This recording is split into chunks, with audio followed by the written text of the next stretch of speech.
Hello and welcome everyone to another episode of the SharpSHOOTers. Once again, we are your hosts, Juice and Danny, and missing is Matt because he's a dad. Poor Matt. But we're still here. One's in a great mood, one's in a mood, and we're hoping tonight we get Juice back in a better mood. How are you feeling, Juice? Having a week, Danny. I'm having a week. I'm hanging in there. But you know what? Should get better tonight and tomorrow. I'm optimistic. I'm bringing the vibes. We're gonna try to keep this as positive as we can. I agree. Timestamp at 7:01 p.m. No promises. Free bird hashtag where's Matt? Yeah, I wish I could tell you. And also sounds like Juice needs a squeeze. I agree with that one. Yeah, I do need a little squeeze. We'll see how much I got left in the tank. Oh, jeez. Well, Jay DeFalco doesn't like that. No squeezes for Juice. That means he farts. That's all right. He probably had a rough dinner. All right. Well, Juice, get us in a good mood here. What's the trivia question for the week? All right. Well, first off, Freebird saying, should I play Likely or Kincaid? Oh, here we go. We're going to start Thursday Night Football Talks on our podcast. I'm fine with that. What do you got? Let's get some fantasy football analysis. All right. Well, we got what Baltimore got this week. What do you think? Well, let's help him out real quick. This will be a quick segment. That's what we're talking about. Who's Baltimore got this week? Oh, who's Baltimore got this week? I apologize. Yeah, you're saying Isaiah Likely because Kincaid's tonight.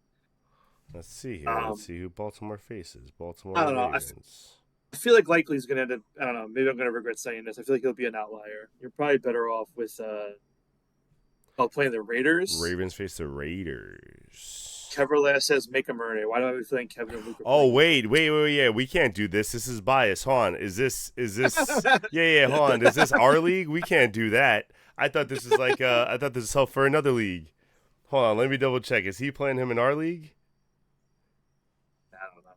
Yeah, Um, can't be biased. Sorry, Lukey. either way, either way, I'm probably going Kincaid. Okay, Oh no, so no, the no. trivia. Luke's playing Shay. I'm gonna say Kincaid also though, because likely I don't know if likely he's really gonna overtake Mark Andrews like everyone's saying. So I'm gonna go with Yeah, Kincaid too. All right, yeah. trivia. Yes. So here's the trivia question for this week. Anybody in chat, if you know it as well, you can answer first and beat Danny. Get the non-existent points that don't even matter anymore. But I was winning. It's So like only whose line is four it anyway? The points matter, but they don't. points do not matter. So who is the only four horsewomen to retain both women's titles at WrestleMania?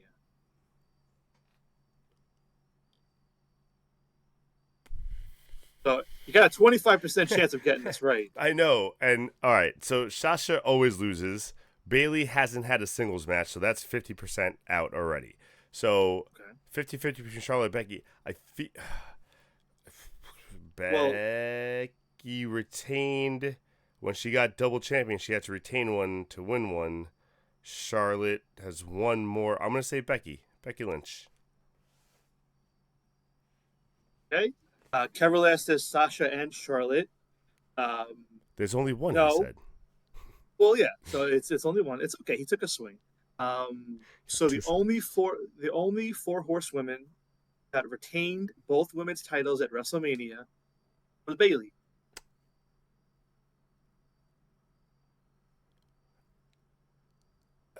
Yep. I hate Bailey you. retained the Raw and this. Why you hate me? It's I the hate answer. I didn't play. It wasn't a trick. Again, it wasn't a singles one-on-one. It was just which of them retained the No, Raw and the 100%. I don't SmackDown. know why the second I was like, she's never had a singles match. I was like, all right, so she's out. Yeah, no, yeah. Bailey, she won the four-way with Nia, Sasha, and Charlotte. And then I think the year after that in New Orleans, she won like a 5 or 6-way. I wasn't Yep. sure if Becky had retained. She won the triple threat, so I didn't know if she retained Yeah. before that. I know she had it retained after that, but I wasn't sure if she Yeah. retained before that. Yeah. It's okay, Last. You at least tried. I appreciate the participation. Hey, Kevilas, it wasn't. At least you understood the question better than last week, so that helps. So don't even worry about it. Last week's was all-timer. Hey man. If we should clip last week, so if we ever get big, we can remember how embarrassing I was, because I'll never be that embarrassing ever again. All right, so wrestling this week was pretty fucking crazy. I don't know if you want to start with wrestling this week or if you want to start with the errors. I don't know if you want to try to start in a good mood and then possibly be brought down with reviews, or if you want to start with the down and then possibly be brought up with the errors. I don't know where you want to go, bruh. Let's stick with what we've been doing. Let's do the errors first. All right, we're starting off with the fun stuff. So, ladies and Freebird, are we allowed to kick people out of the chat? Can we mute people in the chat for a while? Let them live. We embrace all Swifties. Swifties are welcome here. It is a safe space. This is CM Punk's fault. Also a blank space. This is CM Punk's fault, just so we're clear. So, we've decided one of the things we've been dying to do for a little while, especially since we've been complaining about the current era of wrestling and thinking of fonder times, was if we ever had to rank the eras, what would we do? And we all obviously had our own opinion, so instead of trying to come up with a consensus, we all decided to do our own rankings, unveil them tonight, and then discuss them. Unfortunately, Matt can't be here, but he still gave us all his rankings.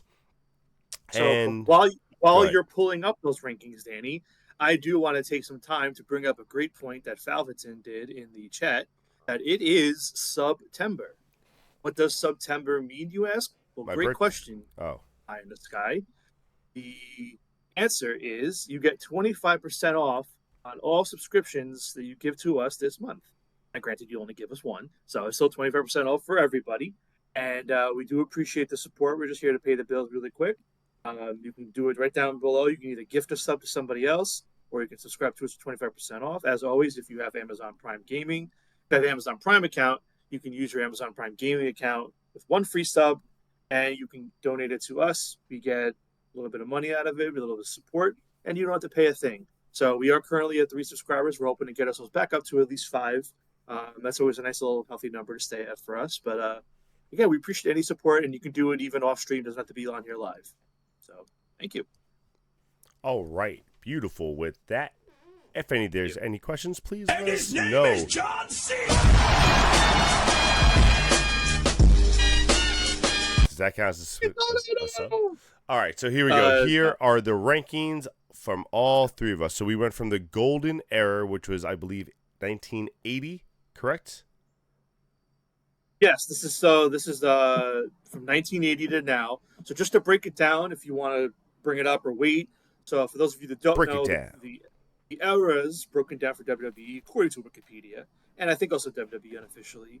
1980 to 1993 is the golden era. 1993 to 1997 is the new generation era. Attitude era is 1997 to 2002.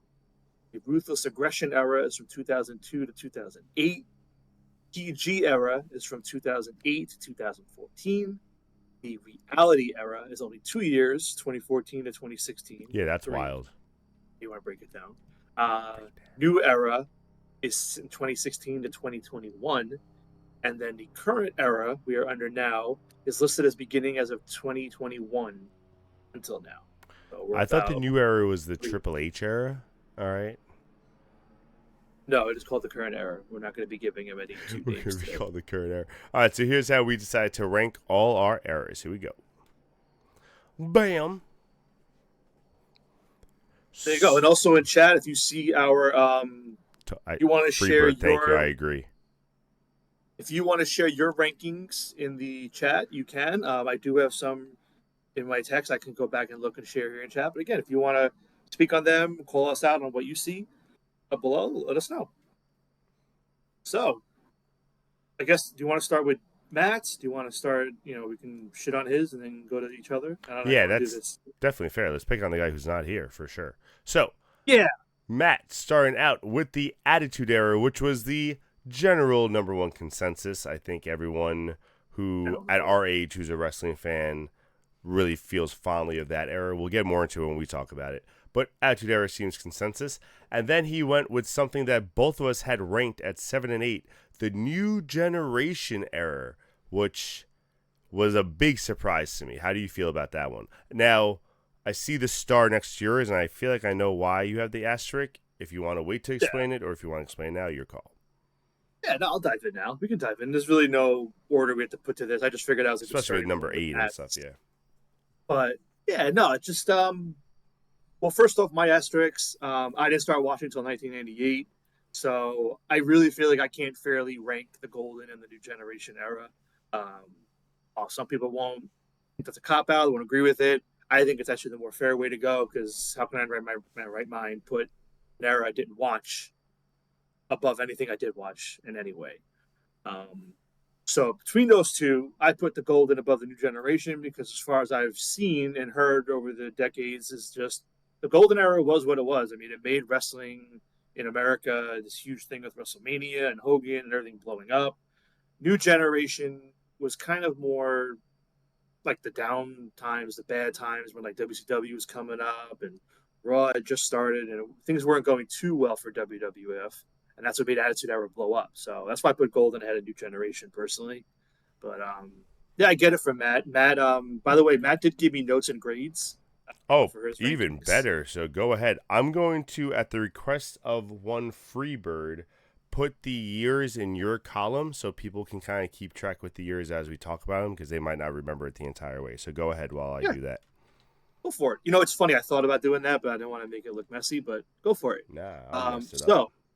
Matt's notes for his rankings. He wrote Attitude Era at number 1. All he wrote was A+. New Generation. A+. Good job. New Generation Era. He wrote. He gave it an A. He gave them grades, guys. I don't know. That wasn't the assignment, but he gave them grades. He gave it an A. He wrote, "This is where I started watching." So makes sense that he put it at number 2. It's where he began. That's what he grew up with. Totally understandable. PG Era. He gave it an A-. He wrote Daniel Bryan, WrestleMania, and Punk Cena Money in the Bank were enough to vault the era for him into the top 3. After that, the new era, he wrote B plus. Couldn't tell you jack about the main roster, but it was the best. But it was the best years of NXT. It's what got him back into wrestling. The reality era, he gave it a C plus. Don't remember much. Just watched pay-per-views during that time. The golden era, he wrote C because he can't talk about it. Ruthless aggression, he gave it a D. He said that's what made them stop watching. So he's not a big ruthless aggression era guy. Wild. That's wild to me. I don't like that. Well, we'll get to that in a little bit. Then current era, he gave it a D minus, and he said that it made him stop watching again. So. I mean, all right. So we'll talk into it as we go. So New Generation, what are your opinion on New Generation? You didn't really watch too much of it. New Generation's when I started, and New Generation, the only good thing, in my opinion, from the New Generation is where they went after the New Generation. During the New Generation, they weren't, like, it wasn't their best. Like, their best guy, maybe Bret Hart, but Bret Hart wasn't having the best opponents because they just didn't have anyone ready for him at that point. So, like, unfortunately for him, he was the best in, like, the worst situation, and that doesn't reflect on Bret Hart as a wrestler, but that's just what it is. And then you have, like, Shawn Michaels, and then you have Razor Ramon, you have Diesel, you have all these guys who are starting to blow up a little bit in the New Generation, but really when they made their name for themselves was when Attitude Era came. So that's just so interesting to me that New Generation's so high for him. Yeah, again, I think it's clearly just it's what you grew up with. It's the nostalgia thing. So, like, that's where he started. Like, I mean, I'm sure if I started with Golden or New, I'd probably feel a little bit the same. Hey man, I started with New, and I put it almost dead last. All right, so we'll see about that. Before we move on, sorry, Freebird, really quick, I just put the years up there for you, so anyone who wants to know the years that we're talking about, they're in Juice's column. I'm not going to redo it for all the columns. I just figured I put it in one. Yeah, and I just want to read off really quick. We got some other rankings in the chat. Oh, yes, we did. Caverlast goes with Attitude, Ruthless, PG, New Era, New Generation Era, Current, and then Reality, and then Golden at the end. And then Jay goes Attitude, Golden at 2. Wow. Ruthless at 3, New Era at 4, Current Era, then PG, then New Generation, then Reality. Yeah, not a lot of reality love. I really agree with Jim on Golden being high up there, and Ruthless, Keverlast, and Jim with Ruthless too. I think that's why I was surprised with your list too. I thought Ruthless was going to be higher. We'll talk about that when we get there. PG was next for him. PG makes sense, a little bit high on the list, especially when you consider you put the other ones low. Then we have the New Era, right? That's a New Era, yeah. New Era. Yep, this is new. Yep. And then Freebird says, go ahead. No, Freebird says he'd argue without Attitude, we wouldn't even be here having this discussion right now. Hey, it's very true. WCW could have won the Monday Night Wars, and it could have been WCW eras. Who knows? Crazy. Territories. Imagine. It would still be territories. Right. And then he rounds out his bottom 3 with Golden, Ruthless, and Current. He went through his reasons why. I think his list is a little skewed, but I mean, it makes sense with just the stop and go nature of his watching. So, not really surprising. Yeah, I'm not too far off though with the stop and go, and that's a big part of my list too. Like, I mean, I don't know. Have you ever been stop and go? Or have you always just gone? I've been pretty go. If I've ever stopped, it's in maybe like a month or two. I just always try to find a reason to like it, even if it's like 1 or 2 wrestlers I just really want to keep watching. You know, luckily for me, I've always had like a Shawn Michaels, a Daniel Bryan, and AJ Styles in the company, so there's always been a reason for me to watch. So, all right, interesting. So yeah, that's why I feel like I was like, oh, all the eras. I think I know pretty much all of them. I want to pull back the curtain here for a second. Earlier in the day, you ripped me and Matt apart. Oh, terrible! You said our lists were ass, awful, or they were shit, or whatever. Awful. I disagree, man. Listen, I'm not going to knock any of these lists. Everyone's entitled to their opinion. No, opinions are wrong. Well, I think the only wrong answer you can give is if you put the current generation way high. If you put the current generation in the top Yeah, 4, you're in wrong. that case, you're probably like under 10 years old. But I Yes, digress. agreed. And I doubt you're watching this, but no, the reason. So the reason I have. Yeah. The reason I think your lists are just wrong is because of the stop and go. I think there are certain things from each era that you guys might have forgotten that if it wasn't for that era, wouldn't be as good as wrestling wouldn't be as good as it is now. And there's also some of the eras you picked. I don't think you guys like. I think you guys picked it more on the wrestler and not on the actual era, where like the storylines and the quality of matches and stuff, where it could be skewed a little bit. Again, because of the stop and go nature. Obviously, I was also being a little joking just to get you guys a little riled up. I was hoping that would get Matt on the podcast. I'm not going to lie. If I told him his shit sucked, he'd come and defend it. But it didn't. But yeah, so for example, I'll start off. So Attitude Era was an easy number 1. We'll go into it for a little bit just because I love talking about it. But like, how do you not love the Attitude Era? Like, it's literally what revived wrestling for pretty much everyone. It's revived wrestling for the world because that's when it became like real popular and mainstream and stuff, and it laid the foundation for everything we do today. Like everything that wrestling does today, you can find something from the Attitude Era that has a big role in it, including the wrestlers. Including Choppy or PP. Don't do that. That scares me. It just went in. I'm sorry. My apologies. Ugh. All right. So then where you guys made your next mistake was your second rank. All right. Second rank, you gave no love to some of the that should be a new soundbite. You gave no love to the foundation of what we've done in the past. Ruthless Aggression, I don't know why it gets so much hate. Ruthless Aggression was a fantastic era. I don't understand why people hate it so much. You got so many great wrestlers from it. You got a lot of great matches, a lot of different great concepts from the Ruthless Aggression era that it was, for me, a great transition from Attitude for what it was going to turn into wrestling, because it wasn't always going to be Attitude. It can't stay like that. You done? I'm done. Well, depends on what you say. John Heidenreich, Gene Snitsky. Okay, we can name terrible wrestlers from every era. I'm not talking about if you want to nitpick the worst of the worst. Great Khali. I'm just saying, listen, man. I'm just saying, there's good and bad in each era. Of course, so I didn't write off any era because of one person. I believe that. That being said, Keverlas is correct. That Cena ruined wrestling for me. What's crazy though is the Ruthless Aggression Cena was the best version of Cena. That was the Dr. Thugonomics. That was all that stuff that people actually liked before he became Super Cena. Danny, my guy, you need to understand that I'm a day one Cena hater.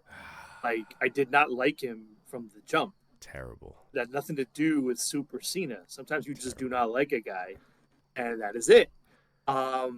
So, like, I was good with 02. Listen, 02, 03, 04, like, they were good. They were enjoyable for watching. That's where we got Brock, New Kane. Yeah, but, like, listen, it started getting a little messy with, like, Steiner and then, like, Nash and them coming in and all that other stuff. I didn't care for it. I also wasn't a WCW guy. So these guys were coming in and, like, kind of stinking it up, in my opinion. I didn't really care for them. But it wasn't terrible. I was still enjoying it. Evolution was dope. All another, a whole bunch of other stuff going on with Kane unmasking, which I liked. But then, like, 05 hit. And you can, once that tie started coming with Batista and Cena, and, like, they took it off, what they did with JBL, and yeah, he played his role. But, like, that was it for me. That was the first time in 05 when I stopped. I was like, I'm out. I left after Mania 21, and I honestly didn't look back until, like, 3 years later, which we'll get to in a little bit. So, like, I only really cared about, like, half the Ruthless Aggression era. That's why I went in the middle. Like, I liked some of it, but honestly, this is the first time I stepped away. So that's why I put it down where I did. Interesting. And that makes sense. I can understand that, especially if that's what made you walk away. Obviously, it's not going to be much higher on the list. I was done. Match just a fool. That's all right. Then next up for me, I put Golden Era. This one I understand. Like, once I saw your list, I knew the last two, why they were there. That was fine. I was surprised that Matt put Golden Era so low with how much he talks about how much he loves, like, the older wrestlers and always, like, mentions guys from the golden era, in my opinion. But Yeah, but like, it's funny. Was go he ahead. wrote he can't talk to it. He wrote he can't talk to it. So I mean, like he didn't really watch that much of it. I know, but he seems like such a stand for it. Like, I don't know. It just confused me with like how much he talks about him and how much he tries to like pay homage to them and stuff like that. But He's a poser. he's a poser. That's why he's really I off the said it. stream, guys. We just can't have him like faking it all the time. It's crazy. We need a break from him too. We kicked him off. It was getting absurd. So the golden era for me has to be higher up there because it it is the foundation for our mic work. It's the foundation for characters in wrestling. Like, yeah, it was over the top and stuff because it was at that time and what you needed, but Earthquake. the way like villains really became like a big thing during the golden era, managers were a huge part of the golden era. Like, all this talking, all this mic work, that's what made wrestling, people fall in love with wrestling early on. It wasn't like the fantastic moves. It was, yeah, they were super strong, but it was the characters. It was like the superhero larger than life characters that really like hooked people onto wrestling at the beginning, and then it started getting a little like tired and boring as they got older, and that's why they had to change everything up. But like, I really like, how much of the golden era do people still refer to with like the one-liners and quotes from the golden era? Ric Flair's "Woo" came from golden era. You know, as like him or hate him, a lot of Hulk Hogan's quotes are from the golden era. You people quote Ultimate Warrior, Macho Man, like all this stuff. I think the golden era just had such a huge part, and I think people kind of downgraded because of the quality of wrestling, even though at that time the quality of wrestling was great. Yeah, that was enough. So yeah, so no, but I That was totally enough. understand why you put it lower. Like I said, I was just shocked about Matt. That's why I Yeah. said Matt's If list if sucks. you were putting a gun to my head, I'd take the asterisk off and put it somewhere. The highest I'd probably feel comfortable putting it is 5. And that makes complete sense for someone who's never Yeah, really watched it. Yeah. yeah. I'd put it at 5, and I'd probably keep New Generation. I'd probably at 6, maybe even 7. I don't know. All right. All right. So the next one But, you talk about because you have it higher than sure. us. So we got the new era. Yeah. So the new era. I mean, this is kind of what Matt was saying. It's NXT's doing a lot of the heavy lifting in this era for me because, I mean, that's what got me back into it. I mean, at this point, I was pretty much only watching TNA and maybe a little Ring of Honor in New Japan. Like, because even Ring of Honor wasn't that accessible anymore at that point for me. And TNA was starting to get pretty rough in like those later years before I stopped. So NXT came around at perfect time because like the way it blew Yeah. up, it was around before this, but it blowing up really helped me get back into it with the Undisputed Era, with Gargano, I was with gonna say Finn Balor, und- Owens, Nakamura, all NXT that. was getting cool, but like those were the guys that made it fucking.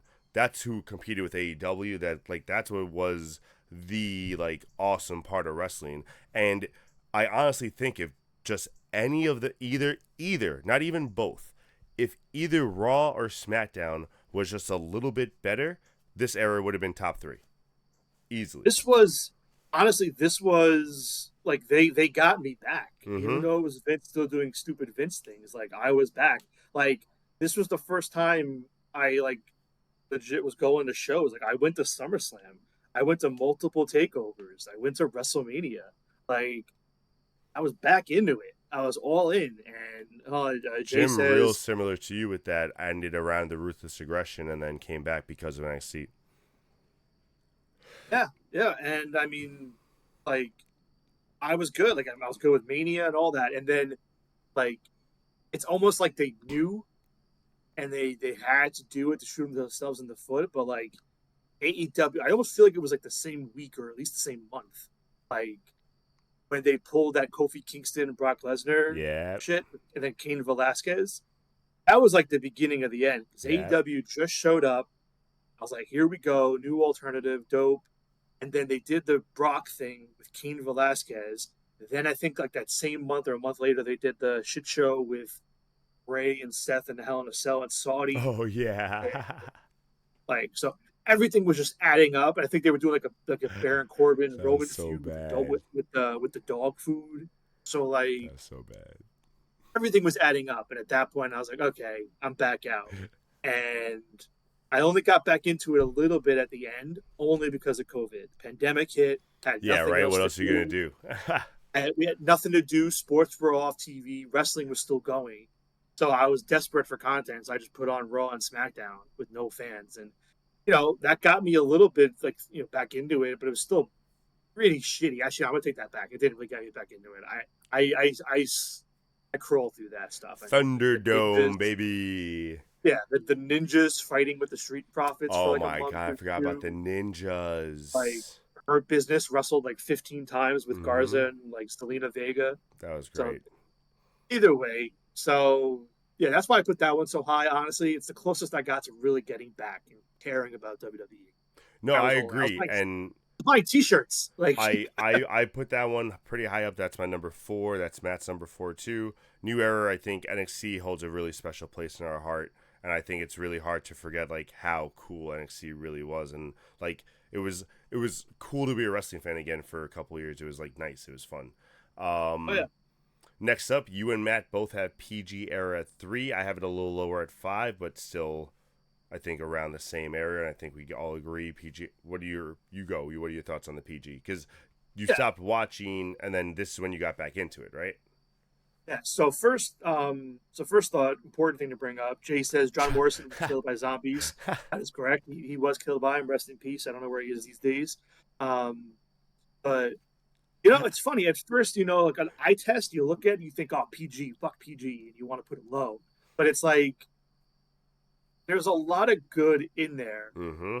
and a lot of bad. A lot of this is Mm-hmm. it's running on nostalgia for me. Like only because what happened was with '08, like I only got back into it because I went over to a few people's house that night, and they're probably here in the chat. And it was Ooh. Mania. It was Mania 24, and I walk Oh, in, that's a good one. Okay. and they're like, you got to sit down and watch this.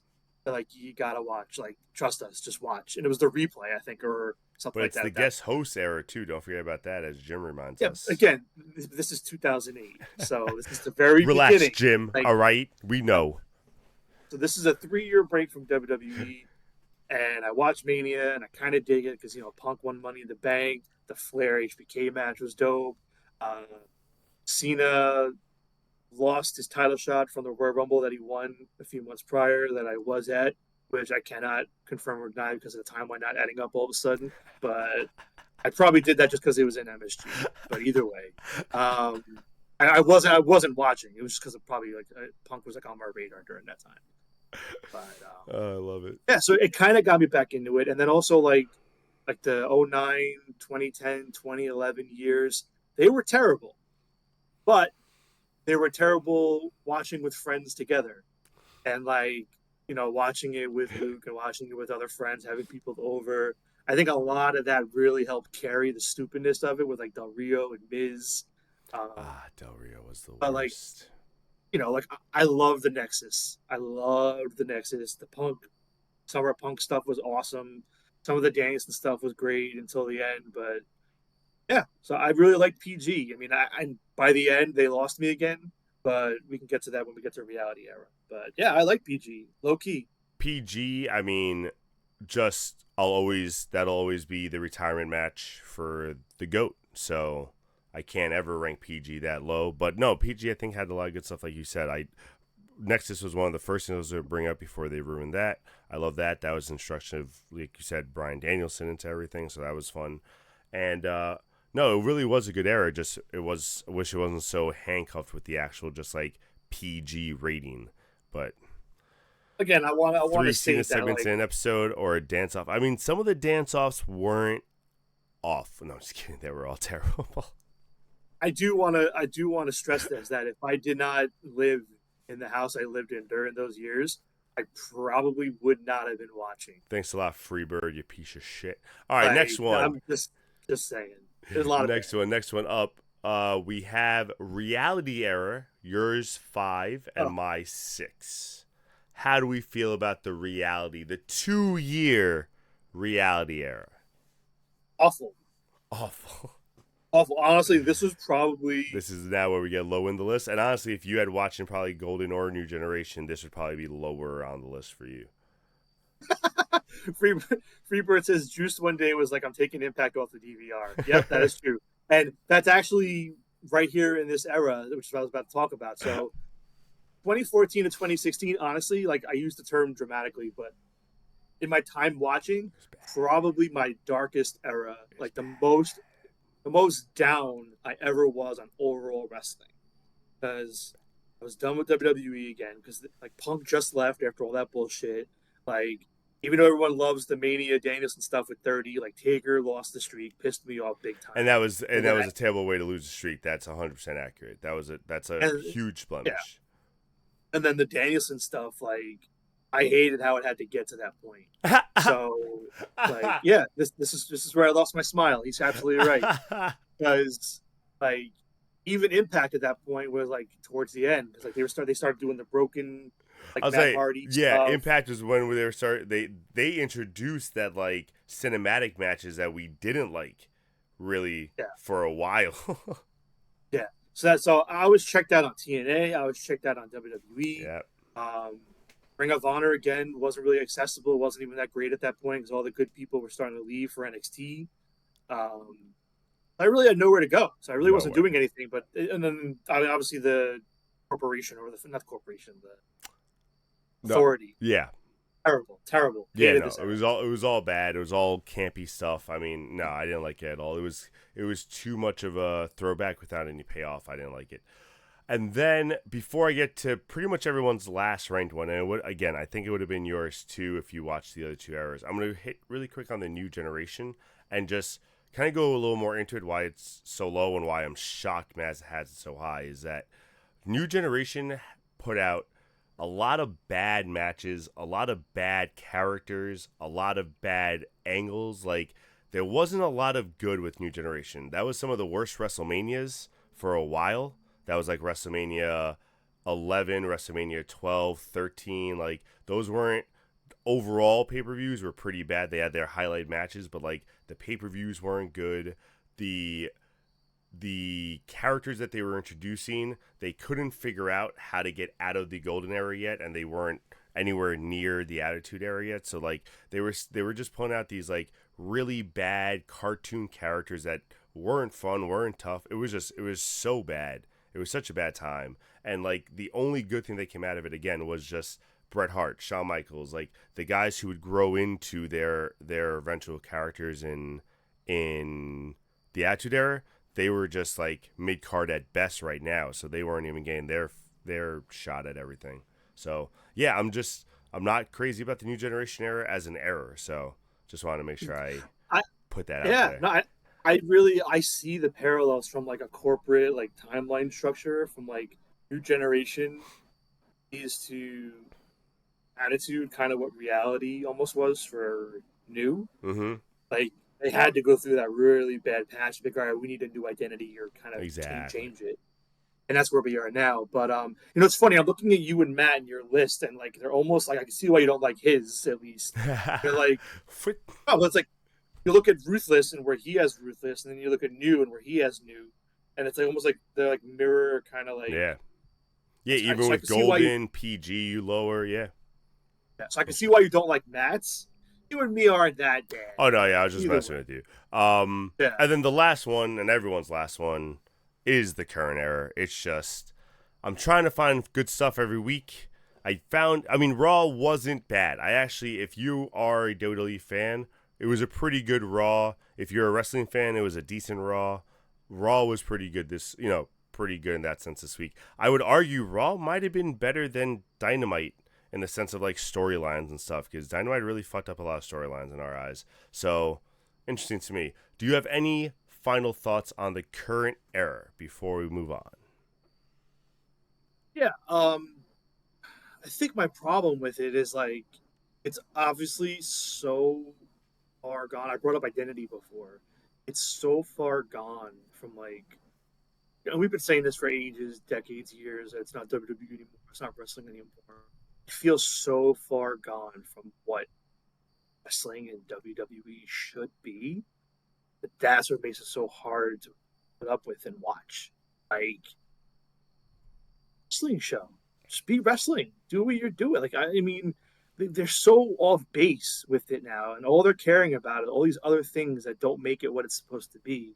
And that's what's so frustrating and hard to sit there and watch it with. It's just, it's one thing to be like Vince and do stupid and crazy and annoying and bad. Like, and I said it before, it's just boring.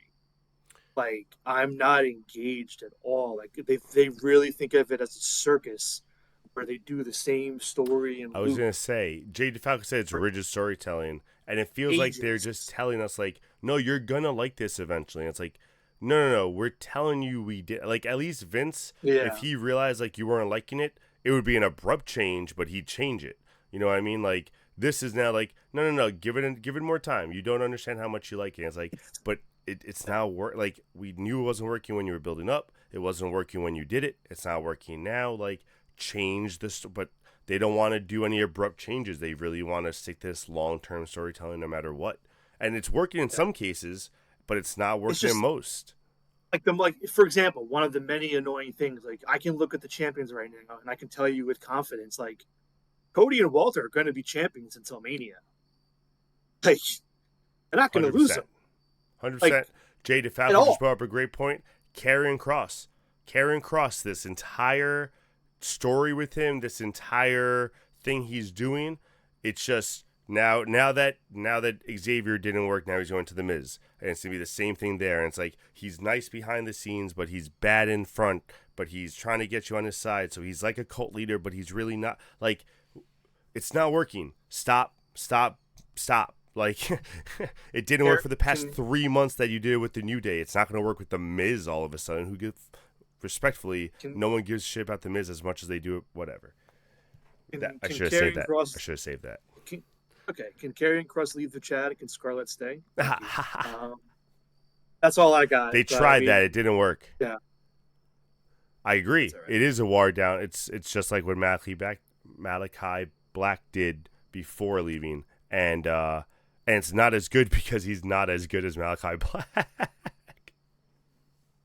This is, again, I think him, where I parallel Karrion Kross is kind of with Solo, where they're making us believe these guys are better than they are without giving us any reason. Like, whether they're good or bad is one thing. I don't mind if they're pushing a bad wrestler, but if they're trying to push a bad wrestler, like, if you're going to push Solo, at least make him win. Make me mad that he's beating guys I like. Don't make me mad that he sucks and he's also getting pushed as if he's beating everyone when he's not. Like, that just what doesn't make sense to me. Same thing's happening with Karrion Kross. You're trying to push him as this big leader. You have two giants behind him in the Authors of Pain, and they can't really win a match?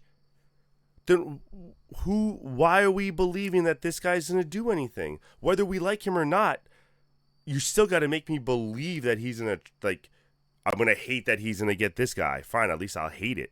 Like, it doesn't make sense. Cook, Danny, cook. I want to know why they have two managers. Exactly, Jim. And Keverlass, thank you. But no, Jim, exactly. They trust us. And the two managers with neither one of them really talking. Neither one of them talk. What do you have managers for? You have two managers and no one's the mouthpiece. Like, what? It's so confusing, bro.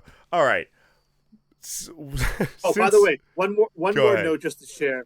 So I asked a bunch of people to send me their rankings over the last week or so. Oh, yeah. Only everybody but one person had Attitude at number 1. Oh, God. Can I guess the one? You won't know. It's a friend of mine from a wrestling. I thought it was Figment Nightmare. No. So he put New Generation at number 1, or maybe it was Golden. I'm sorry. Either way, it was one of the older. Golden, I'd respect more than New Generation. Yeah, here I'll bring it up really quick. But I asked him why, and he said, "Oh, because at least that era didn't have like 30-second matches that were terrible."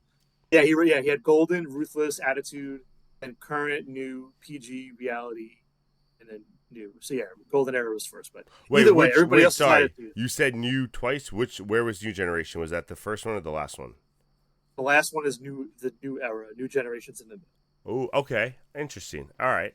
Interesting. But, yeah. And that is actually one other thing I'll say that I didn't even realize that till he just said it, that I hate about the current era, and I say that with all the passion and anger I can manage, is the 1,000 false finishes, the no one has a finisher anymore, everyone's finisher doesn't matter, where we kick out at 6 finishers, where Cody Rhodes all of a sudden needs to hit everyone with 3 crossroads to put him down. Like, ugh. Can I say something you're not gonna like? I know you like it, and I hate you for it. No, why No, no? I'm joking. I don't know. What are you gonna say? Hey, all right. And I'm not trying to troll you here. I legit mean this. You know who's to blame for this? Shawn Michaels. Shawn Michaels and The Undertaker. Yeah, but see, that's not fair. It is. No, but listen, I'm just agree. saying that match. I agree. That match of Mania 25 and 26, that became the template, the roadmap for every match. So to this day, so I WWE agree. took it and it's like recreated. I agree with that. I agree with that. That was the starting point. But my 2 issues and the reason why like it's gotten too much and they've ruined even that little bit was they didn't do their finishers 5 times each. They did it, I think, 2, maybe 3. I might be wrong, but they didn't do it like 5 or 6 times, and they didn't do their finishers like 2 or 3 times in a row to put him away. Like, they did it once, it was a dramatic finish, then they did it again. Some of these guys are doing like 3 finishes in a row and still kicking out. I don't understand. It doesn't make sense. Like, that's too much. I'm just saying, like, I agree with that part. I will. They started it. Unbiasedly, I will agree with you. Shawn Michaels, my boy, my man, my dad, my father, my model, my whatever. He did it. It's his fault. And I don't. That's the thing. That's what's even crazy. I don't even think it's like their fault. I think it's just like they were doing what they were doing, and it became this monster that WWE was like, yes, that's the new template, and it's like over and over again. Say Give me the kick out face. Say that for fucking WrestleMania matches, you idiots. Yeah. The era of protected finishers doesn't exist anymore, save for the one-winged angel. Nobody will ever kick out of that. Yeah. Yeah, you know, and it's funny. Who else? Corbin for a while. I was going to say, Corbin's the only other one I could think of in like recent memory because he made it a point because I think he said with The Undertaker he had that advice from. Yeah, and Drew kicked out of it finally at Mania 38. But yeah. Either way, all right, let's we can. This is a good conversation. I was going to say, we can kind of segue this into, we'll start with Raw. Let's start talking about Raw. And I'm going to take off this. We don't have predictions or anything for Raw. So, well, WWE, not necessarily Raw. Let's start with WWE this week. And we'll start with SmackDown because that's what came first, as it always does. SmackDown, as usual, I think was a little forgettable. It was the last SmackDown of the Fox era. So, goodbye to I think the best thing from the Fox era was the robot on the draft day, the first draft. Goodbye. The Fox era was not memorable at all, in my opinion. Talk about Cletus? Talk about Cletus. So, SmackDown starts off with the usual Cody Rhodes, Kevin Owens, and the Bloodline. In this little twist, though, Cody tries to get the Bloodline to implode by offering Jacob Fatu the title shot, which Solo gives him a stare and then says no. So it looks like they're going to go forward with the Solo versus Cody at some point. Cody versus Solo next week inside a steel cage for the new debut. I mean tomorrow. Jesus. I'm thinking of last week. Yeah, it's tomorrow. So in tomorrow's debut. I said Jesus because you just blew my mind that we're talking about tomorrow. And it's I saw earlier it's kicking off SmackDown. Yes, very interesting. I'm not sure how I feel about that. Profits and DIY kind of gave him some help at the end. No big deal there. Bailey versus Tiffany Stratton. Nothing new. No newsworthy there. Vinci has returned. If you care about Giovanni Vinci, he's returned. I saw this. Now, let me ask you a question. Not that I care. Oh, you saw this? Like the match? It was like 2 seconds. Yeah. I was going to say, it wasn't really like anything crazy. But not that I care, because obviously it's not going to lead to anything big for Vinci. But wouldn't it have made more sense to bring it on Raw and let him do a feud right away with Ludwig Kaiser, just even to give Ludwig finally like a win, like give the guy like I'm not saying he's gonna be anything big, but like he can be a decent mid card star if you give him some wins and stuff. Like I could see a real power dynamic of him and Gunther Intercontinental World Heavyweight Championship. Like that would be cool. Obviously not anytime soon because of Breaker and stuff, but like that would be a cool thing down the road. So he's with Tiffany Stratton. He's already won. That's fair too. But I'm just saying, wouldn't it make more sense for Vinci to come on Raw and like kind of do a feud for both of them to get some spotlight instead of just some random shit? All right. So I'm gonna say two things. First point is the technical one, that we have to respect the sanctity of the WWE draft. And that one of them was drafted to Raw, the other one to SmackDown. And they must stay in their corners. Of course. Second one, you have a water bottle by chance or a drink, something to take a drink out of nearby?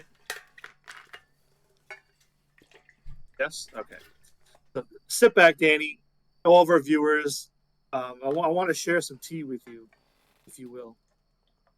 I don't know if you know about this. I read this online. The streets are saying that, if you don't know, there's legit beef between Kaiser and Vinci. And the reason being is that apparently Kaiser, who, as Jay said, is with Tiffany Stratton. No, too early on a spit take. But, shit. Apparently Vinci made a play at Stratton, and Kaiser found out or something like that. And they have like legit beef, the two of them, and that's why they don't like. That's why they split up. They split them. Like apparently he did not want to work with him. And again, this is dirt sheets talking. These are the streets. I mean, that makes sense because it really didn't make sense to break him up. So, like, at least there's a reason. Yeah, apparently they got legit, like, heat with each other where Kaiser just is like, I do not want to work with him. Interesting. So, all right. I don't think you're getting that payoff, Danny. All right, that's fine. Next up, KO put himself in a triple threat match with Waller and Theory. They had, like, a backstage segment with Aldis where he was able to, like, kind of talk him into it and kind of stuff. KO won that match, got attacked after the match. Big surprise there. So it looks like the KO, since he's away from the WWE title picture, is still going to keep up with this Theory and Waller rivalry. I don't know how that will work out. Or are they milking that for 5 They're milking that for as long as they can, man. It's like they keep mentioning it, and then Theory's like, oh, no, blah, blah, blah. And then, like, 2 weeks later, they're mentioning it again, blah, blah, blah, blah. So, I don't know. I will not waste your time talking about the next match. After that, we had the Bloodline versus DIY. It was Chelsea Green versus Mia Yim. So, the Bloodline versus DIY. Why did you even bring it up? Because you had a confused face. I just had to tell you. We weren't talking about it. I thought it was scot-free. Come on, man. Bloodline versus DIY and Street Profits. Obviously, Bloodline wins at the end. Sikoa. Solo Sikoa gets a pin. He got the win. He's the leader of the Bloodline. I believe in the tribal chief. So dominant. So the final picture of SmackDown on Fox is the Bloodline. Hands in the air as we go to black. And Sikoa picking his nose. And that is, ladies and gentlemen, Fox now and forever. Amatonga licking it at the end. So, any questions or anything you want to talk about with SmackDown? Not at all. Not at all. Okay, so Raw, in my opinion, was better. As far as a show, unbiasedly, Raw was a good show. Had some questionable decisions always, but good show for the 3 hours. The Wyatt 6 versus American Made match. I know you hate the name. I know you hate the storyline. The actual match, 4-way street fight, pretty good. Obviously, Bo Dallas, Uncle Howdy, whatever you want to call him, got involved at the end to kind of win them the match. But pretty good match overall, I think. A lot of good spots, a lot of interesting spots. Nikki Cross, I think, really shined in the match, which was nice to see because I like Nikki Cross. I hope that character actually does good. I'll never understand the booking in WWE and AEW of trying to build a heel by having them never win. Yeah, will never make sense to me. So Merrick, go ahead. I was going to ask you, was Howdy Doody able to keep his wig on the whole time, or did it fall off? It seemed like he was able to keep it on this time. Good for him. Good for him. All right. I will say it was pretty cool. At one point, I forgot if it was in the pre-match or when they were coming out. Gable had like the flag behind him, and it looked kind of like Kurt Angle when he came into TNA with the flag behind him. So that was just a cool little thing. Next up, Balor comes out finally, and gives a promo against Damian Priest. Promo was good. Promo was just, in my opinion, like 2 or 3 weeks too late. But this was just bad heel Balor. I like bad heel Balor. We talked about before. Just kind of like that real, like, believable snarl in his voice where he's just like, I'm not your sidekick. Once you won the belt, you thought I was your sidekick, and, like, that's not how this works, blah, blah, blah, blah. So we had to teach you a lesson. It all made sense from Balor's point of view. No issue with it. Like I said, just too late. Led to Damian Priest coming out, getting attacked by the rest of the Judgment Day. Ripley coming out, getting attacked by Liv, and then at the end, the only kind of interesting thing was Jay coming out. So Jay coming out to help and defend Ripley and Damian. So Jey Uso is really getting involved in the storyline, which is interesting to me because, like, if you really are going to start this bloodline play eventually, you're getting him really involved in 2 storylines on Raw. I guess you're milking him for all he's worth before you get him over to Smack. I don't know what they're doing with that. Who did R-Truth side with, though? R-Truth is no longer involved in the Judgment Day stuff. R-Truth, I'll get to in a little bit. So, all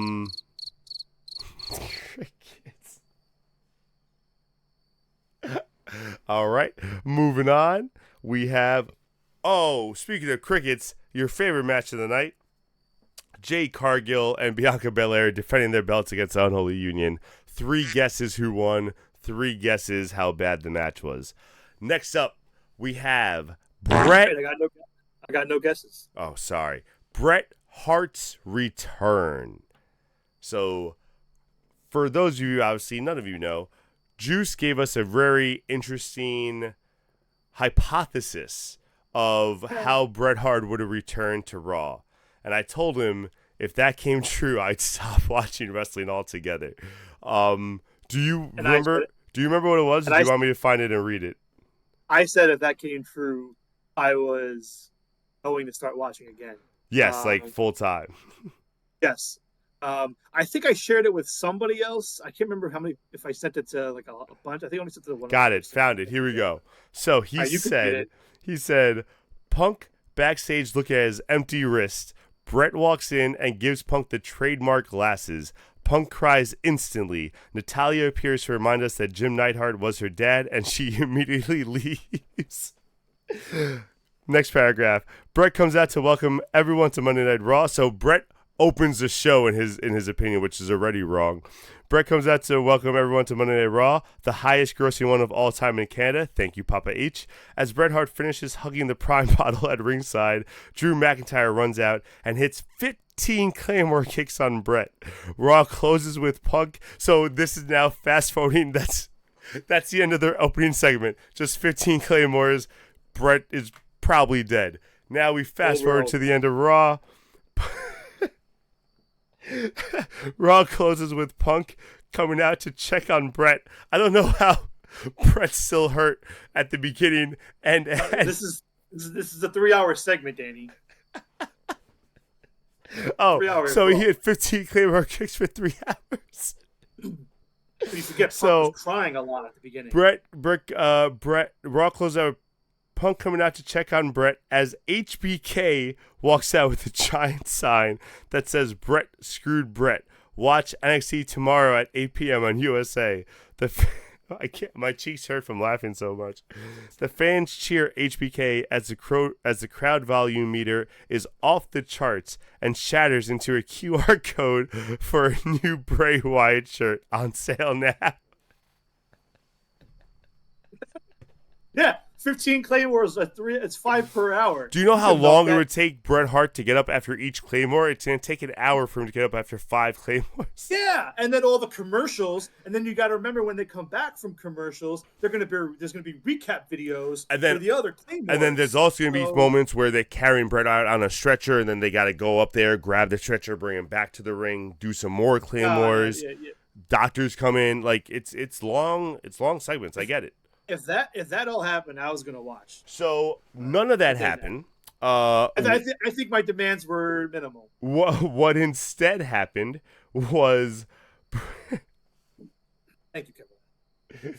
Bret the Hitman Hart comes out, introduced by Wade Barrett and Joe. What's his last name? How do you say his last name? Testatori. I was gonna say he's not even Japanese, Danny. Testatori. Is that how you say it? Yes. So comes out to that. Bret Hart introduced himself. Bret Hart's doing the whole crap hop. Then our man Walter comes out, and Walter Hold on. No. Say it right. Come on. Who comes out? His name is Walter. No, who comes out, Danny? But you say his name's Walter. Who comes out? Say his name. Gunther. Thank you. Continue. Now I'm confused. That's important. That's confused. Important. All Continue. right. So Gunther comes out. Yes. Has a little spat with Bret Hart and drops probably the best line of the whole show, where he tells Bret Hart that his favorite wrestler is Bill Goldberg. Which makes me believe that we made a mistake on our worst wrestlers of all time list. Maybe Bill Goldberg doesn't deserve to be on that list after all. If one of the greatest of all time, Walter... No, Gunther. Oh, now it's Gunther, says that he is. Now, this egregious statement... By the way, Bret Hart, I don't know if he knew it was coming or not. He let out like what looked like a legit chuckle, like, all right, fuck you, like kind of thing. So that's interesting to me. This led to Sami Zayn coming out. Sami Zayn challenging Gunther for a match. Gunther saying no because Sami Zayn's not on his level. He pretty much said, like, Bret Hart is not as good as me, and you're nowhere near Bret Hart, so what makes you think you deserve a shot? Bret Hart called him a coward, walking away, and that's kind of how that segment ended. Nothing crazy about it. Eventually that match will obviously happen. But, they did fight in a brawl. Again, nothing crazy. It wasn't like anything big. The Goldberg Goldberg comment was the best part. I can't believe that Walter has a new gimmick as a stand-up comedian. They tried out. That's probably the funniest thing he's ever said. Bro, I was dying when he said that. I can't believe Gunther had the balls to say that. Walter would never. Would never. Clearly, this was in character for Gunther, so I'm okay with it. Jay says, I feel the second Bret got backstage, he asked for his check and went home. Yeah. Well, no, that isn't what happened, because he did show up later in a very bad backstage segment, which I'm going to explain. I think they fucked up really bad, and I wonder if there's going to be drama. Well, I haven't seen anything, but whatever. So, next up, Mysterio beat Lee. You don't care about that. This next part is what leads to the Bret Hart part. So, Pure Fusion Collective was battling Valkyria and Zelina Vega. They need a mystery third partner. Can you guess who the mystery third partner was in Calgary? Natalya comes out. They win with a sharpshooter. Then they have a backstage segment where they're talking about it. Bret comes up to Natalya, gives her a hug. It looks like they're about to start talking, and then it cuts to the ring and they start doing a match. The segment looked like it was mistimed. I don't know if Bret didn't hit the camera in time. He came in late or whatever, but something was off, because literally Bret just said, hey, gave her a hug, and that was their interaction. Like, she's like, oh, great, I did that for you, and like, that was it. So I think something went wrong with the segment. It was because it just seemed like a nothing segment to do with Bret Hart and Natalya. I don't know. Drew McIntyre promo. Drew McIntyre says that he's taking out CM Punk forever. Adam Pearce says, Hell in a Cell, they will be wrestling. So we have Drew McIntyre, CM Punk, Hell in a Cell, and guess who returns next week? CM Punk. Yo, you are batting 1,000 tonight. Mr. Juice. CM Punk, your hero, will be back next week. The Tribal Chief. What? Hoorah! Wait. Okay, I'm moving on. So, then I believe the last match of the night. Let me just double check. Oh, come on. Nope. We were moving 2 more on. matches. Really quick. Finn Balor beat Rey Mysterio. That was nice to see. I like to see Balor win a good match. So I'm glad him and Mysterio had a pretty good match. Number 1 Mysterio podcast. And last but truly not least, we had what I found out was a miracle.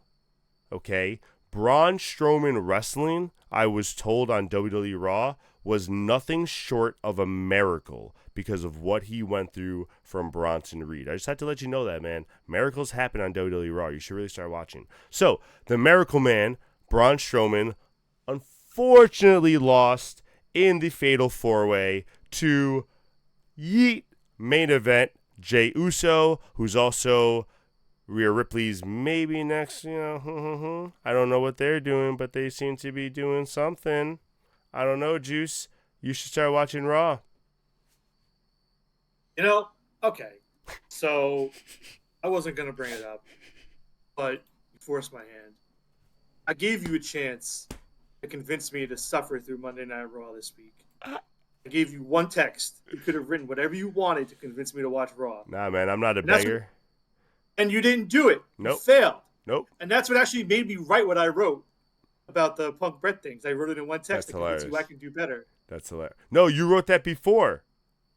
Yeah, whatever. I'm that damn good then. Yeah, Fine. you wrote that Fine, before. Don't try that shit. You wrote that before. Either You way, told me to use it on you. You told me to plagiarize your work. I'm not a plagiarizer. I gave you an out. I'm not a plagiarizer. You're just trying to get me in trouble. That's all you're doing. I'm not letting her write another article. All right, next up. What? We have AEW. Normally, this is where Juice is all smiles, peaches, and cream, ladies and gentlemen. But this week is a sour juice. AEW has let my man down. We're going to start off, as we do, with our brackets, our predictions from All Out. Which one is it, Danny? I forgot if it's predictions, brackets, rankings. It's something. Rankings, we do predictions. A lot of stuff. So all for you. Be sure to like and subscribe down below at the link tree. You can follow all of our socials. I need lessons in how to speak, guys. That's what you're gonna pay for. Segue, Danny. Segue. We have our predictions results from All Out. I went a wonderful 12-0. Thank you very much. Juice, close second at 11-1. And then Matt with a 9-3. So the only difference me and Juice had was really the only match that we weren't sure about, and I was this close to changing. I just didn't feel right about it. But the MJF Daniel Garcia match, the opening match, great match. You didn't like it, or you didn't like the result? Man, yeah. All right. Gotta think where to get started here. We only got about 20 minutes left. Remember, we're trying to let everyone get to sleep tonight. They got work in the morning. Oh, they're okay. They'll live. Or they can watch it on demand tomorrow. They're fine. That's fair. Yeah. Our YouTube or Twitter on demand. So, knowing what we potentially know now, I stand by Garcia should have won this match. I mean, we'll see. I don't know if you've heard this, but there's rumors. I was going to say, what do you mean knowing what we potentially know? So apparently there's rumors out there that MJF and Swerve are both taking time off after All Out. Interesting. So I get Swerve taking the time off, but for MJF, I get MJF took the pile driver after the match, but if you're going to give him time off, then just give Garcia the win.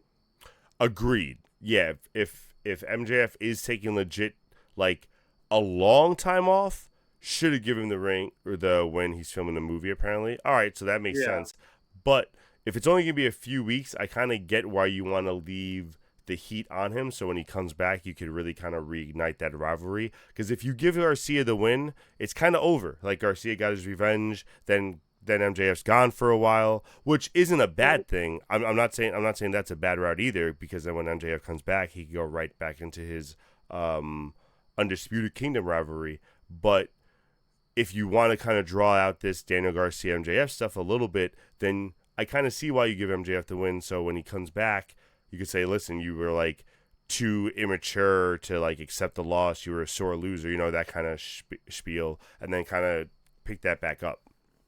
Yeah, I don't really agree, because like, look at what you did. MJF won. Garcia immediately got the face pop and the cheering back.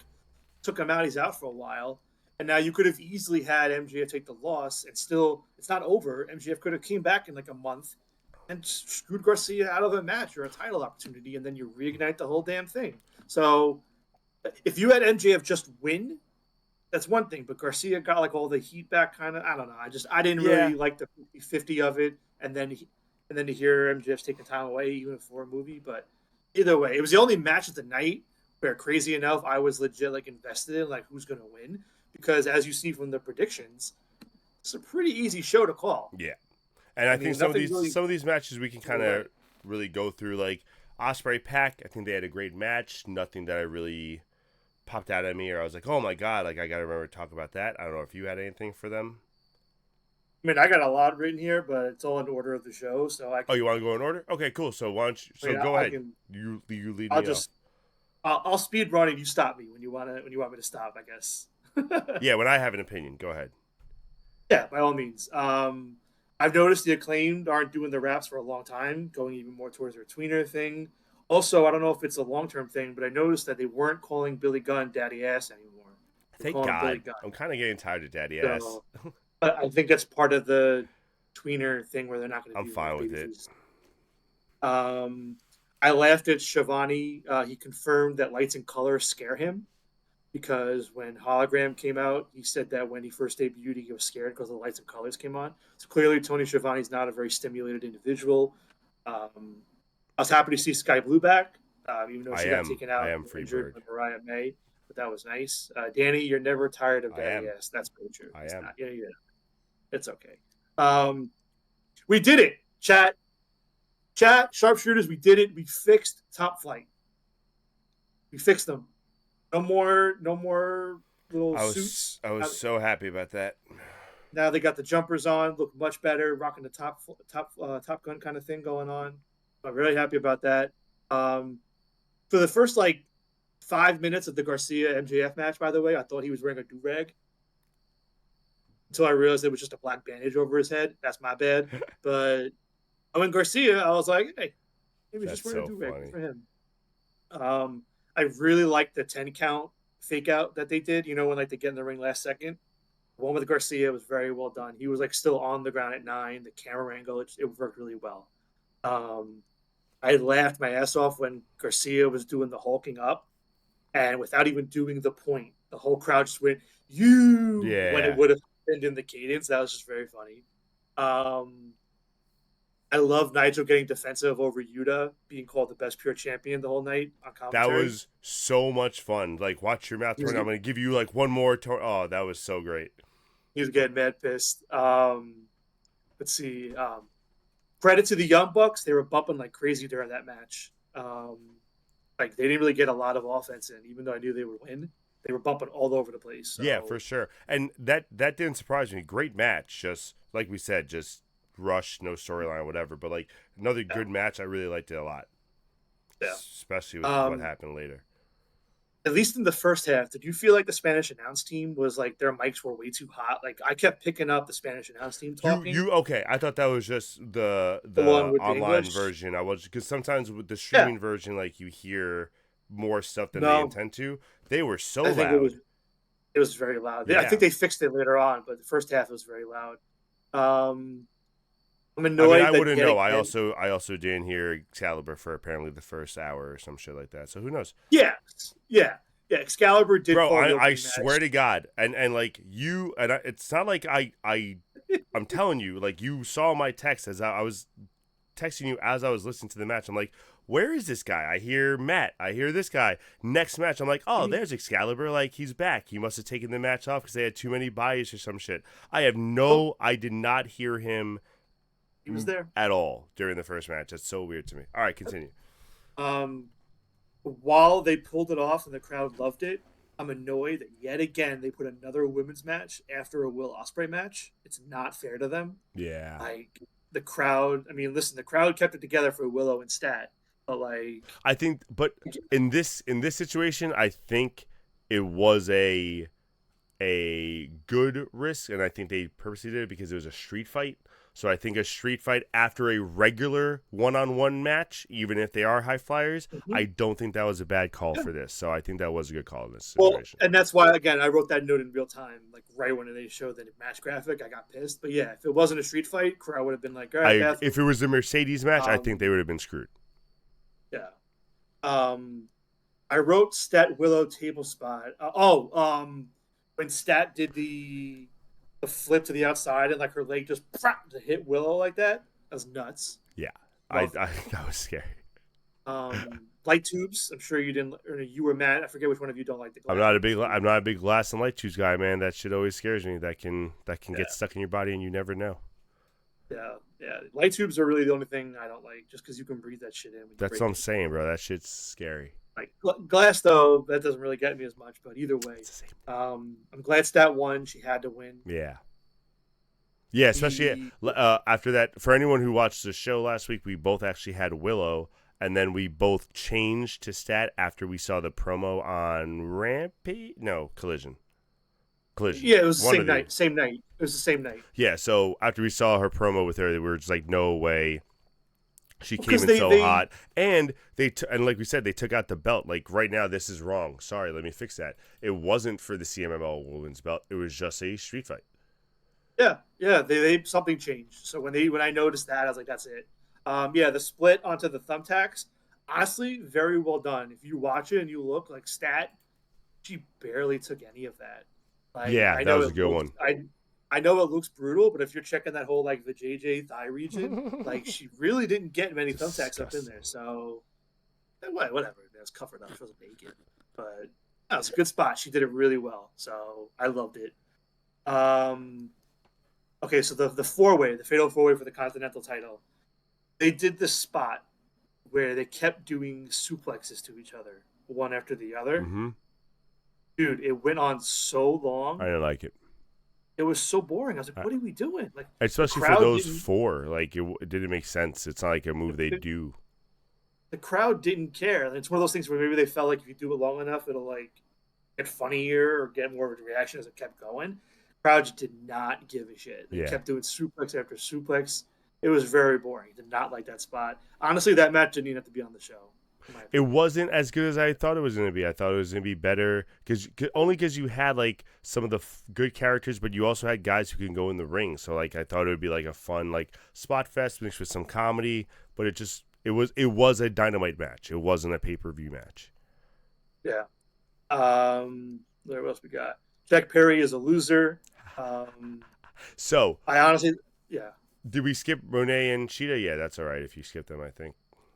We're already at Jack Perry. That's the title match. That was the second main event. Yeah, I didn't even really have any notes about it. It was good. It was exactly. It was just a good match. I was just curious. So, nothing wrong. Bryce and Jack Perry. Before we talk about the big stuff? What'd you think of the match? It was fine.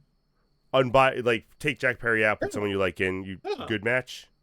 Yeah, I am. It was fine. Cool. I mean, I don't like Jack Perry, but I think Jack Perry's a good wrestler. Cool. I don't like the Bucks, and I think the Bucks are overrated. It's a big difference. Yeah. No. I know that about the Bucks, and I'm not trying to argue that because I do think they're more spotty than wrestlers.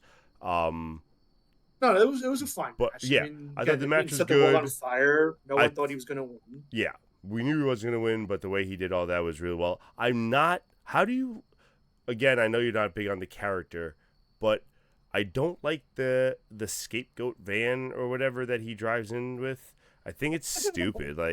And I don't like that it's part of his entrance. Like it just doesn't make sense to me. And one more thing that kind of throws me off is that multiple times you have guys who like show up backstage and have to take a long time to get to the ring, and now it's part of his entrance and he can get to the ring like real quick. Something's wrong there too, I think. Just a lot I have a problem with that one. I want to say something, but I don't want to get our stream canceled, so I'm gonna be nice and not say it. Oh, please text me though. I would love to see. I won't cancel you. No, I don't think I can cross that line.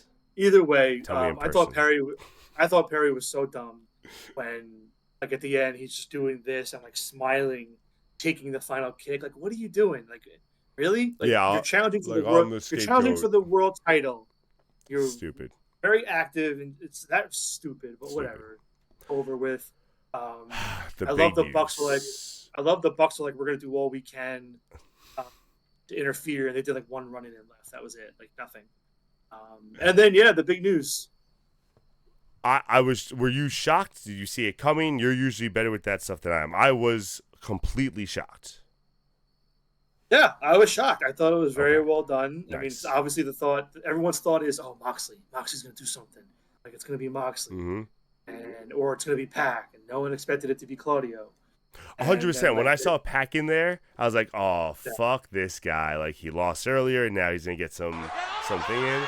And bro, they killed him. Yeah, and then Yuta crying and like being upset as a good touch, because now there's the wrinkle of, hey, they're trios champions. Like, is he gonna fall in line, or is he gonna just like completely leave? Because if he walks away, they have to take the titles off. I swear to God, if they let Mox take it after all the shit they just did with Bang Bang Gang, I'll be furious. Exactly what. So that's why I'm inclined to think. That's why I'm inclined to think Yuta's gonna fall in line. I do too. Yeah. What I found funny, for lack of a better term, about that segment was, did you notice how the doctors tried to get the oxygen tank on him? How they took the bag off, or attempted to get like the bag off him? No. So if you notice, when they were choking him out, they didn't tighten the bag or anything. They were just holding it. So obviously, when you let go, the bag is now loose. When the doc came in to put the mask on him, instead of just taking the bag off, he tried to rip a hole into it to get him to breathe. And then as the bag is literally coming off the chin, he pulled it down so he could keep ripping the hole in there so he could put the mask over it. Too much. Bro, I'm like, just lift it up, Doc. Like, it's right there for you. Just lift it on. Hey, well, at least they didn't do it like they did with MJF, where they put it like upside down or like on his like mouth and not his nose or something. So progress, I guess. Oh my God. All right, so that was our first, and I don't use this term lightly, attempted murder of the night. And by the way, just not to get too deep into the violence side of it, I did not mind any of this stuff. I enjoyed 99% of it. There was just one spot that I just was like uncomfortable, and that's just a personal thing. Yeah. Okay. So, quick notes that I have. I loved Nana. His work this whole night was A+. Like, if you go back. Oh yeah, sorry, Jim. Yes, Jay DeFalco. Thank you. The backstage segment after the pay-per-view where they were carrying Bryan Danielson out, not on a stretcher, an unconscious body is just like limp hanging as you're carrying him backstage on a ramp. What are you fucking doing? I saw that, yeah. Sorry, thank you for the reminder. Continue. No, that's okay. But yeah, no, I think Nana was A+ the whole night. If you go back and rewatch that match and just listen to him, like the way he's moving around the ring and talking, very well done. I loved when they came out. He was still doing the dance, but his whole face and body was very serious. So like he was still giving you the dance, but he was just like, I loved it. I love that. Very funny. The spot where Paul Turner was picking up the chair and Adam Page did the buckshot off of him was very stupid. Yeah. I don't know if you remember that. Like, no, I do. I didn't understand it. Turner stood. Well, he did it because Page couldn't do the buckshot from the ropes because of the cage. No, that's what I meant. I understand why it happened, but it was stupid that the ref was the one. Yeah. Yeah, because Turner was like staying in position for like 5 seconds. That was too much. The vertebreaker on the cinder block was amazing. Crazy. Amazing. Did you think it was gonna break? I mean, yeah, you assume so, bro. But then that was nuts. But then later on they flipped it, the cinder block. So okay, now it's gonna break, and they did a power bomb on it. Still didn't break. Both of those were sick. And then this is probably the spot that you didn't like. Yep. I loved it only because like my first thought was, oh, look at nice guy Hangman Adam Page. Like he's given Swerve some Novocaine to numb him out so he can't feel the pain as he kicks him in the face.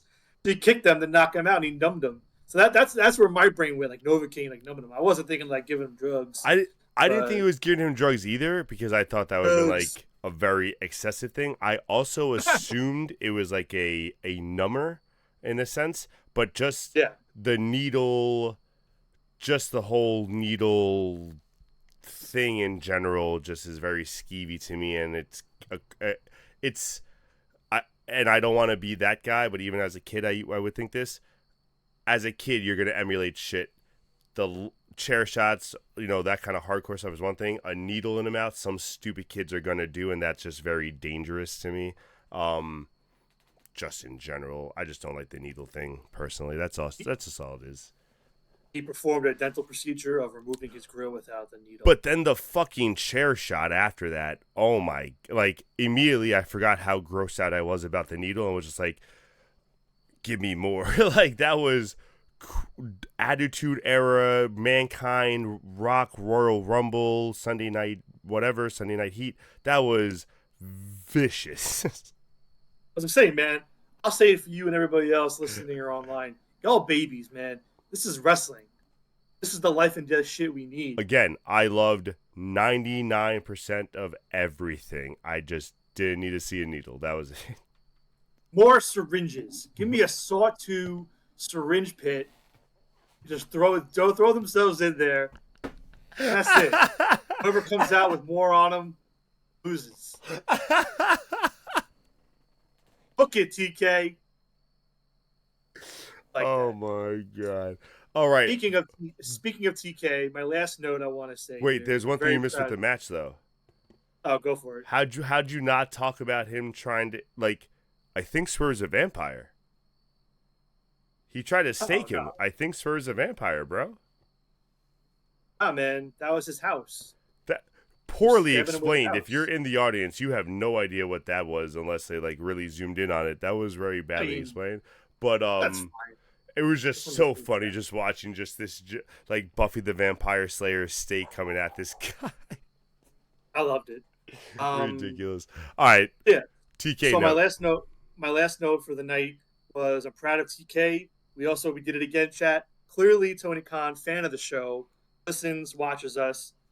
After my note last week about how media scrums are a waste of time, I took my note to light. And this year for the media scrum, it was like 10, 15 minutes long. Just Tony Khan clearly didn't want to be there and he wanted to go to Miami for the football game. So I'm proud of him. No scrum. All right. Now we can move on. We can move on to Dynamite now. Now we can move on to the very sad night. There wasn't a lot to talk about as far as the whole night, but there were big moments to talk about. So I don't know where you want to start, bro. I feel like this is gonna be where we end on a tier 4 note. I guess same place we've been going. I'll go through my notes and you stop me when you want me to stop. Okay. Luchasaurus confirmed big man according to Christian Cage. Hate to break it to you, Danny. I mean, hopefully you heard that. I said he was a big man. All right, now we know where that lands. He fits the criteria. We talked about this. Speaking of big men, I'm curious about Mark Davis. Probably going to be creeping up, coming back soon. We'll get to that later on, but yeah, something to think about. Dark Order, man. I'm sorry, but they've been heels for months. Yeah, on TV. Now that Adam Page is a heel, their faces, bro. And now you have to hit me with Evil Uno going, don't know who you even are anymore. Sorry, not buying it. Just keep in mind, they've been heel on what TV? On both. Not really. Yeah. They haven't really shown too many backstage segments with them being heels. They've shown them as the heel side of matches and stuff, but that's because the ROH. I'm just saying they haven't shown a crazy amount on the main shows about Dark Order being a heel. To be fair, you're not watching Rampage, and that's where they. To be fair, I said a main show. Still, either way, it's on AEW television. It counts. So my point stands. They're heels. They shouldn't be doing that. Whatever. I get what they were trying to do. Didn't really care. No, I agree. It's stupid and it didn't work. Yeah. The Ricochet barricade spot was dope. where he jumped the Yeah. jump over the Yeah, crowd. I I thought liked that was it. really cool. That match was really good. I thought that was It a was good very good. match. It was very He good. just needs a good rivalry now. Just give him a little story so he can have a good series of matches. That's it. Yep. The Bentley Penny spot it was funny, but like it felt like it was like more dramatic than it needed to be because Yeah. like it'll mess up the paint jobs, you're getting the coins off, but the car's fine. Okay. I don't know. That really didn't. They tried to sell like yes, you destroyed it, but whatever. Um, I'm wondering if Mina and Mariah are going to happen at Grand Slam. We'll see. Same thing with Okada and Takeshita. I It think seems like that's gonna they're happen. getting Yeah, ready. it looks like they're saying that for Grand Slam. Yeah. So we'll see. And Yeah. then from there, I have two more points. The last one we'll talk about first, the main event. Okay. Ospreay and Fletcher winning the gauntlet. Weird call. Weird. So, yeah.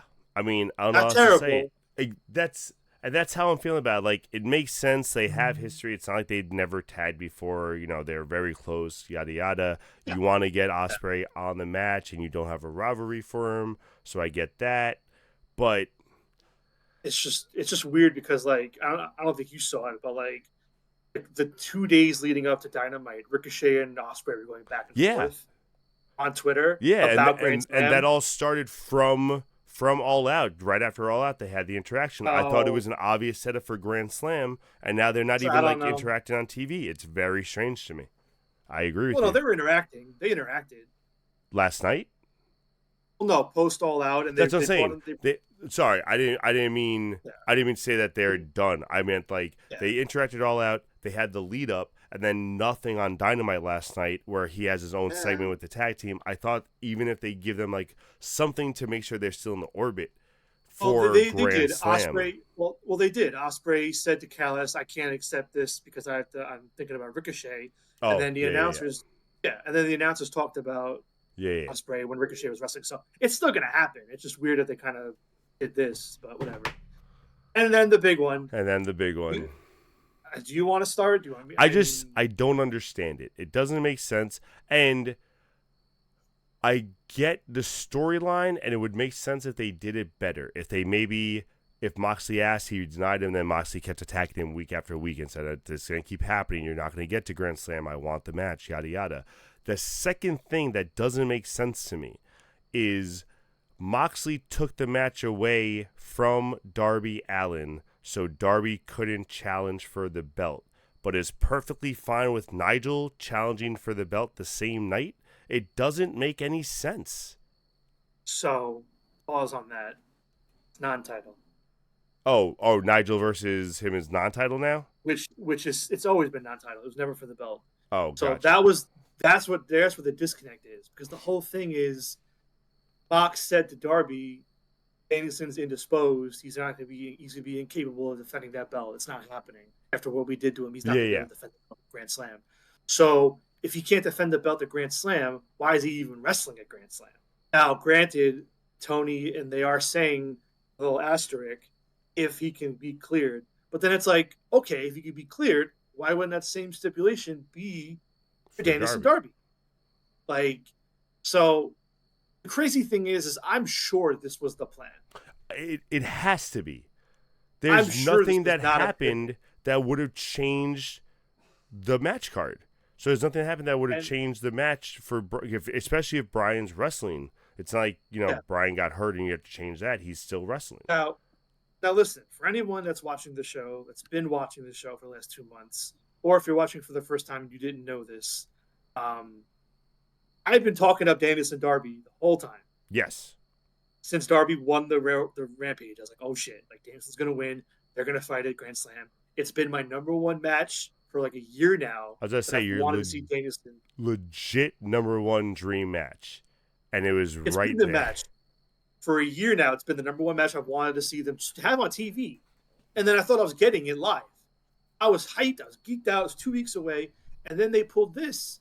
And within 40 minutes, I went from like that to then Danielson and Nigel. And it's like, I should be thrilled. I should be flipping out. But like, I just feel empty. I feel like I got swerved here. And it's going to take me a while. Like, listen, by the time the show comes, I'm going to be fine. I'll be hyped. But right now, I'm like still mourning the loss of like that match. And well, of course, because whether or not, and we're gonna get it, but whenever we get Danielson versus Darby, it's not gonna matter because we're gonna watch it.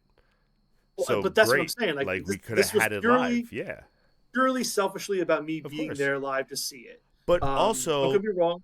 in a selfish way, I would be okay with it. I'm upset with it because it doesn't make sense. I'm upset that they took away a title Yeah, match from us that was going to be a great title match for what's going to be a great non-title match. That's great, but it doesn't make sense why. There's no reason as to why. They just didn't do the I story mean, well. The story wasn't done well. So they're like, in my eyes, there's no good reason because when you don't do the story well, there's no reason. If you do the story they well, gave, cool, then I'm yeah, fine with it. But I'm yeah. looking for you, Darby. I'm looking for you, Darby. Give me the match. Okay. What? That's Well, what? they gave you a reason. It's just weak. It's That's just all. so That's the bad. thing. They gave a reason rather than them just doing it. So I'm still. I Yeah. don't know. It's like I said last night to my brother. Like it's a monkey's paw situation where it's like I want Danielson Nigel. Okay, you got it, but now you're losing Danielson Darby, and it's like they're both gonna happen. But so I don't know. I'm left a little like inflated on the fence. I'm not really crazy about it, and like I should be out of everybody. I should be the most hyped. Like I saw the two of them fight the last time they fought 15 years ago. I was Yeah. there. Yeah. Like I've seen them fight twice, I think, in Ring of Honor live. So like it's gonna be great, but and I It's do not what we like that wanted. now. It's at least now it's gonna be. It is gonna at least now be two matches where you really don't know who's gonna win, versus one match where like you kind of probably knew who was gonna win. So at least we got two more like on the fence matches, but still, I don't know. It's just all very weird. I'll be And fine next week. listen, we're not complaining. We're not saying they're gonna be bad matches. We're not complaining about seeing it live. It's just the bait and switch with the weak reasoning is the issue, and I think that's an understandable one. So it Yeah, is where it and that's the thing. is. Yeah, and listen. I mean, I know I love to like book ahead and assume and think this and think that. Like in this instance, I don't really think I did this to myself. Like they told you this was going to be what it's As I going to be for say, 2 months. we're 2 weeks away, man. It's not like Like they just announced a match Sunday and it got changed. They announced a like match think of before both pay-per-views. Like we had this match written weeks before. and it's crazy because like not to be that guy, but like I'm sure a good amount of people bought tickets just to see that match, It's true. and when you only sold like less than 4,000 tickets, whatever. No, I I don't do know. I'm agree with you on very that point. I am with you there. Hey, as maybe we of can get last some night. closer seats. Yeah, last night I was fuming. I was so mad. Today I'm more just like still like mourning and defeated. Again, I'll be fine with time. Like maybe we'll see how next week I feel. But right now, I'm just like, what the hell, man? I got you. It's annoying. Well, I ladies lost, and I gentlemen lost. at home, if you could please do me a favor and just send some good vibes Juice's way. We need some good wrestling vibes. We need him back next week in a good mood. I need AEW to do something this week that's just going to be like, thank you. We just need to say thank you for remembering us, AEW. That's all. All right, reach out to TK. Let him know my boy needs some help. Besides that, ladies and gentlemen, what is next week? I thought you were gonna say next week is next week. Next week is next week. Next week, current ticket sales for Grand Slam are 4,400 or 50. Wow, I think last year was like 9K. Yeah. So Interesting. I'll probably hit like 6 or 7.